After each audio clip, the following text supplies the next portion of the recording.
Во 1992 година во Белгија, легендарниот Сена го сопрел својот болид и истрчал кон сударениот Кома.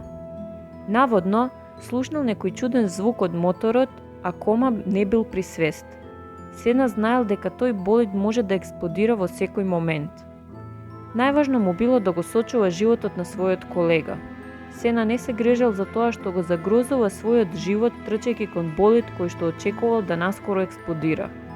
Не се грижал ни за тоа што е можно некој друг возач залетен да го прегази. Не му било важно дури ни да стигне до крајот и да го освои првото место.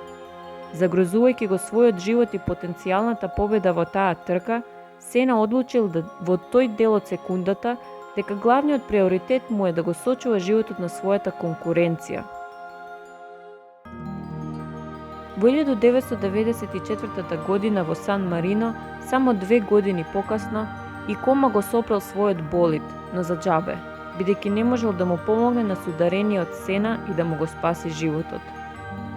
Тоа било годината во која Сена умрел, а Кома се пензионирал од Формула 1. Некои тврдат дека дури паднал во депресија, поради тоа што не можел да стори ништо да му помогне на човекот кој го спасил неговиот живот. И така, поради тоа престанал да се трка во Формула 1.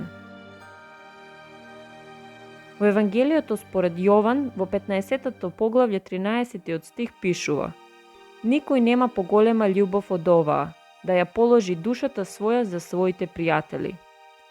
И јас имам еден пријател кој го жртвуваше својот живот и умре за мене, за да го спаси мојот живот.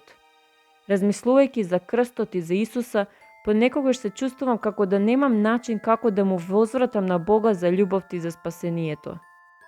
Меѓутоа, како што е запишано во Евангелието според Матеј, 25 поглаве, 40 стих, Исус сам рекол: Доколку сте го направиле тоа за еден од овие мои најмали браќа, за мене сте го направиле. Една писателка Елен Вајт запишала дека секој збор што го изговараме и секој дело што ќе го сториме има влијание на добро или на зло над оние кои се дружат со нас. За среќа, мојата и твојата животна приказна не мора да се заврши трагично како во случајот на Сена и Кома. Јас можам денес со своите зборови и дела да бидам на благослов на моите блиски со кои ќе бидам во контакт, а тоа ќе биде исто како да сум го сторила тоа за Исуса, да му возвратам за љубовта и за спасението.